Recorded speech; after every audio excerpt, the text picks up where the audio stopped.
En la clase de hoy veremos lo que es la homeostasis y los mecanismos de control. Recordando, nuestro cuerpo es un organismo pluricelular en el que está integrado por una gran cantidad de células. La célula se considera la unidad funcional de todos los órganos de nuestro cuerpo. Así es que al ir analizando cómo nuestro cuerpo funciona, es importante ver cómo se regulan las funciones celulares y cómo se preserva la integridad de la célula. Para que la célula pueda funcionar, requiere de valores muy determinados y precisos en los cuales puede funcionar. Esos valores se refieren al medio en el cual se encuentra. Obviamente estamos hablando del interior de nuestro cuerpo. A esto nos referimos cuando usamos el término de medio interno. Claude Bernard, en el siglo XIX, definió el medio interno como un medio estable que baña todas las células, del cual toman las sustancias que necesitan y al cual arrojan los productos de desecho. Así que cuando hablamos del medio interno, estamos hablando del líquido extracelular. Por otro lado, el término homeostasis fue acuñado por Cannon a inicios del siglo XX y se refiere a la uniformidad y estabilidad del medio interno frente al entorno cambiante. Entonces se refiere a la capacidad que tiene nuestro cuerpo de mantener los valores estables dentro del organismo. Por ejemplo, nuestra temperatura es uno de los valores fundamentales para que algo exista con normalidad. Sin embargo, el medio ambiente que nos encontramos nosotros no es constante. La varía y varía, no solamente en un solo, sino por ejemplo el ser humano en diferentes zonas geográficas en donde el clima es. Sin embargo, el valor de la es constante. Esa persona que vive en África y una persona que vive en el norte tiene la misma temperatura, y eso es gracias al cuerpo y la capacidad de esos valores sin importar el medio donde se encuentre. Existen sistemas que van a regular y controlan la homeostasis del cuerpo. Sistemas. Hay que recordar que la homeostasis se refiere a algunos parámetros específicos. Algo importante es que el líquido extracelular de mantener son las concentraciones de oxígeno y de dióxido de carbono, las concentraciones de nutrientes como la glucosa, entre otros. Al mismo tiempo, los desechos orgánicos que pueden ser nocivos para las células deben eliminarse. También necesitan iones en determinadas concentraciones, la temperatura, el pH, el volumen y la presión del líquido extracelular son esenciales. Entonces, existen un estado estable fisiológico de equilibrio entre las demandas del organismo y la respuesta del cuerpo hacia esas demandas. Así, las fluctuaciones en el medio son pensadas mediante diversos procesos homeostáticos coordinados. Es decir, que nuestro cuerpo también varía los valores. Por ejemplo, los nutrientes. El periodo postprandial, la cantidad de nutrientes, hablando de la glucosa, aumenta en el contenido extracelular. A medida que nos adentramos en el periodo de ayuna, el lo de glucosa comienza a descender. Sin embargo, las necesidades de la célula permanecen. No siempre son las mismas, no son estables las necesidades celulares, eso está en dependencia del funcionamiento orgánico. Pero, ¿de dónde va a obtener esta energía? Del líquido extracelular. ¿Qué sucede cuando no hay nutrientes alrededor? El cuerpo reacciona a través de mecanismos que van a permitir que en esa zona donde hay necesidades y requerimientos energéticos se haga llegar los nutrientes necesarios. A eso se refiere la homeostasis en este sentido. Pero también hay otros tipos de homeostasis. Por ejemplo, todos los sistemas tienen mecanismos de control que les permiten funcionar de manera independiente. Por ejemplo, en el caso del sistema circulatorio y cardiopulmonar, es un sistema complejo en el cual se mantiene la homeostasis por las reacciones que hay entre cada uno de los distintos órganos que lo conforman. Por ejemplo, los alveolos pulmonares captan el oxígeno, eliminan el CO2. Los riñones mantienen constantes las concentraciones de iones, mantienen el volumen de agua y eliminan sustancias de desecho, que son valores que son sensibles y que necesitan manejo dentro de rango. Por el hígado, el tejido de la cosa movimiento, el aparato motor, el organismo de desplazamiento y existen regulaciones corporales.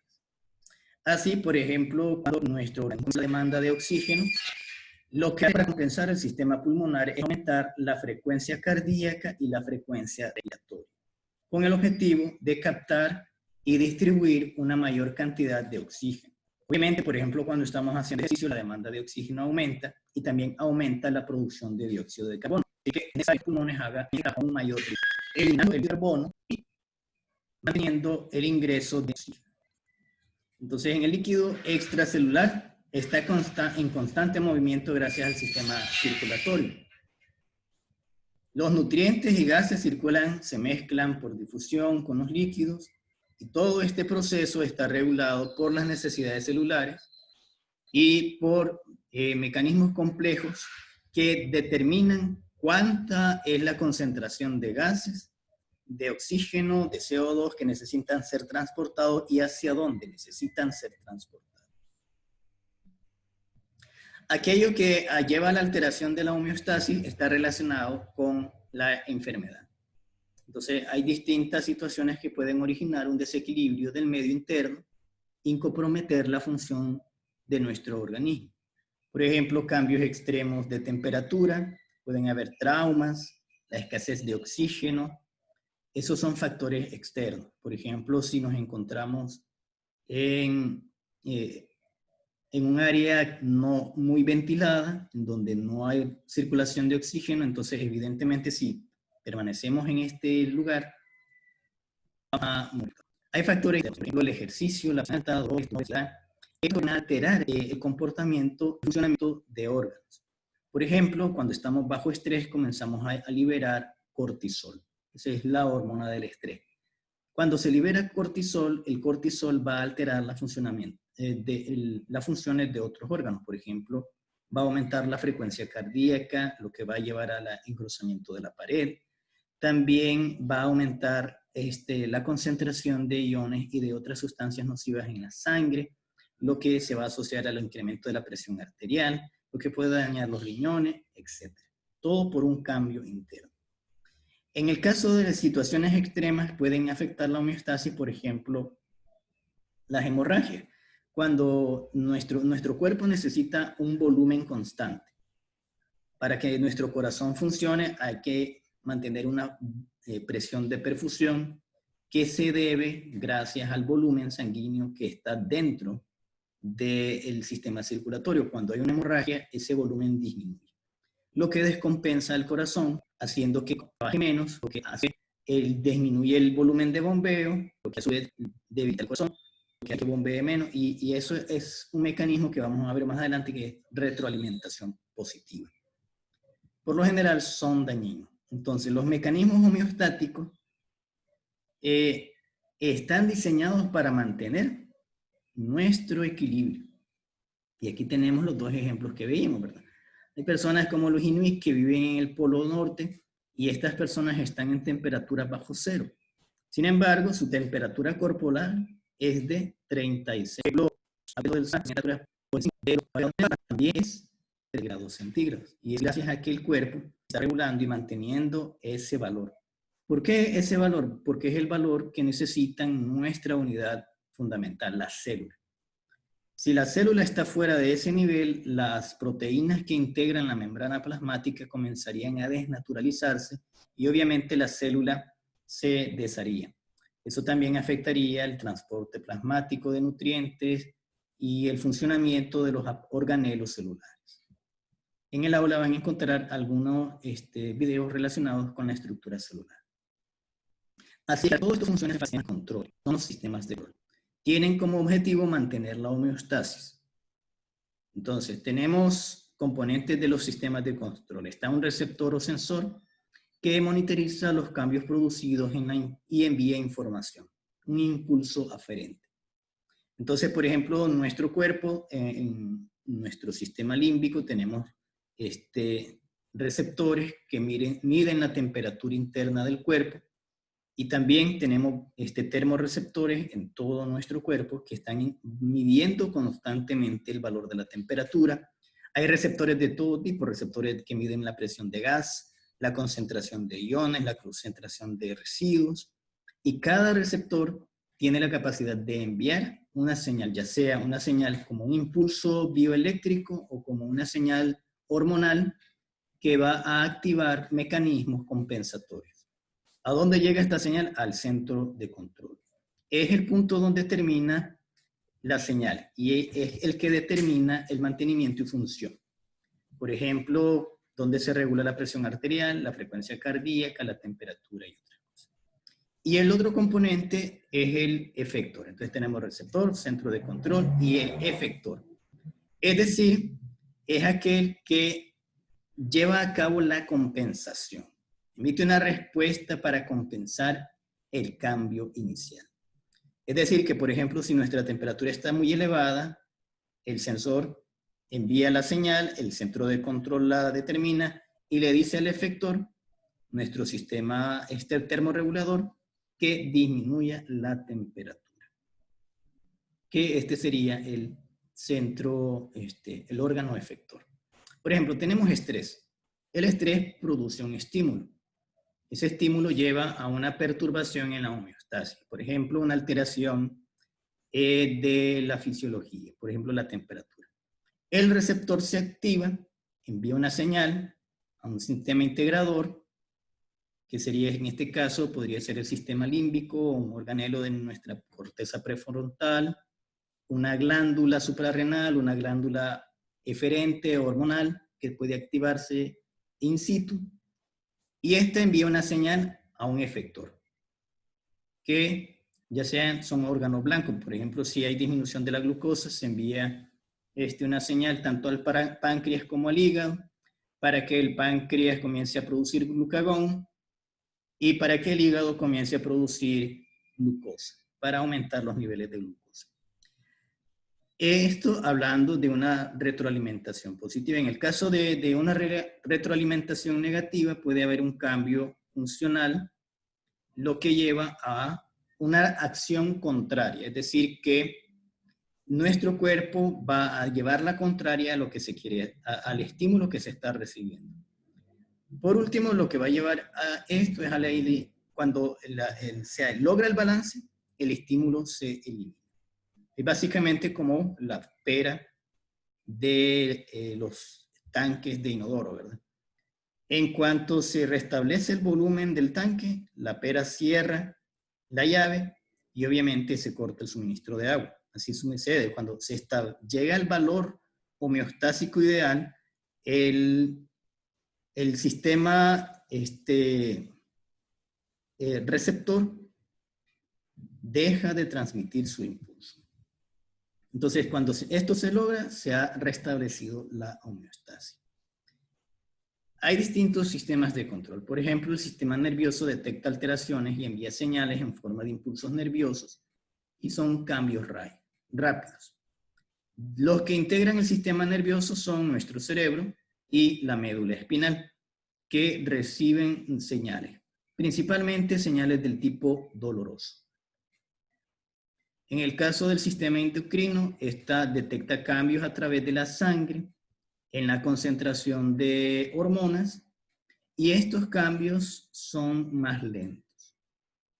Por ejemplo, dentro del sistema endocrino tenemos la glándula pineal, la glándula pituitaria, el timo, la glándula tiroides, el páncreas, todos los que son órganos tiroideos. Cuando hablamos de órganos, endocrinos, estamos hablando de glándulas y órganos que son capaces de producir hormonas. Ambos mecanismos se coadyuvan para lograr el equilibrio. También hay mecanismos de nivel control a nivel local. Por ejemplo, tenemos el flujo sanguíneo. En reposo tenemos unos 4 mililitros por minuto por cada 100 gramos. Eso es decir, lo que fluye normalmente cuando se encuentra en reposo. Ahora, aumenta la actividad metabólica. Esto lleva a un aumento, a una disminución en el oxígeno alrededor de esa célula, porque la célula comienza a extraer del medio del líquido extracelular el oxígeno. Así que las concentraciones o la presión de oxígeno disminuye en el líquido extracelular. Entonces se activan lo que se llaman factores vasodilatadores, que lo que hacen es que aumentan el grosor de los capilares en esa zona donde ha aumentado la demanda de oxígeno. ¿Cuál es el objetivo de esto? Que haya una mayor perfusión, es decir, que llegue no perfusión, una mayor irrigación, es decir, que llegue un mayor volumen de sangre. Entonces, ¿qué pasa? Por ejemplo, esto puede ocurrir cuando estamos haciendo ejercicio, que la demanda normal, el flujo sanguíneo pasa de 4 mililitros por minuto por gramo a 80 mililitros por minuto por gramo. Y ese ha sido un mecanismo de compensación. Esto obviamente aumenta el flujo, lo que va a restablecer, o mejor dicho, tiene su objetivo de compensar la presión de oxígeno. ¿A dónde? En el líquido extracelular. Entonces esto es algo interesante, ¿verdad? La célula no le comunica al corazón, necesito más oxígeno, sino que los capilares se dan cuenta de que hace falta oxígeno cuando el oxígeno en el líquido extracelular disminuye. Entonces, como el oxígeno necesita tener un valor constante, el cuerpo va a restablecer ese valor en esa área. En este caso, ¿dónde sería? En el órgano, en el músculo, donde se está haciendo ejercicio. Hablando de los mecanismos de retroalimentación, la mayoría de los sistemas de control actúa a través de dos tipos. Están la retroalimentación negativa, y estos se refieren a que si la respuesta invierte el estímulo original, a eso se llama retroalimentación negativa. Y son los más habituales. Por ejemplo, regulan la glucemia, la presión arterial, la concentración de gases sanguíneos, etc. Tenemos el otro tipo que son la retroalimentación positiva, y esto cuando la respuesta del potencial, el estímulo, es igual al estímulo original. Son mucho menos frecuentes y pueden llevar a círculos viciosos. Por ejemplo, tenemos la coagulación, la presión sanguínea y la inducción de parto. Vamos a ver cómo funcionan algunos de estos. Entonces, tenemos un estímulo, ¿verdad? El sistema nervioso envía un estímulo. Entonces, los tejidos corporales envían, cuando se ha llevado a cabo, por ejemplo, hay una disminución del oxígeno, se aumenta la perfusión, o cuando disminuye la presión arterial, se envía un estímulo contrario para que aumente la presión arterial. Entonces, el feedback negativo. Tenemos un sensor que va a llevar a cabo algo, a producir un efecto contrario al estímulo original. En el estímulo original tenemos un estímulo positivo, el sensor obtiene la señal, el sistema de recepción envía la señal al efector, que va a tratar de realizar la acción contraria al estímulo que se está teniendo. Y va a funcionar, por ejemplo, si hay una disminución en una función orgánica, va a tratar de aumentarla. Y si hay un aumento en una función orgánica, va a tratar de disminuirla. Por ejemplo, en el caso de la retroalimentación negativa, en el caso de la insulina, ¿qué sucede? Cuando comemos, sangre se de glucosa, lo que hace que la concentración de glucosa aumente. Entonces, comienzan a producir insulina para retirar y llevar hacia los tejidos orgánicos que necesitan la glucosa que acaba de ingresar. ¿Cómo retira los mismos celulares? El azúcar no va a captar el azúcar. ¿Cómo sabe o cómo se estimula una célula para que capte y produzca los receptores de glucosa? Gracias a la insulina. Activa los receptores a nivel de la célula para captar la glucosa. Entonces, esto, a medida que pasa el tiempo en el periodo postprandial y en el periodo de ayuna, esto lleva a una disminución en las concentraciones de glucosa.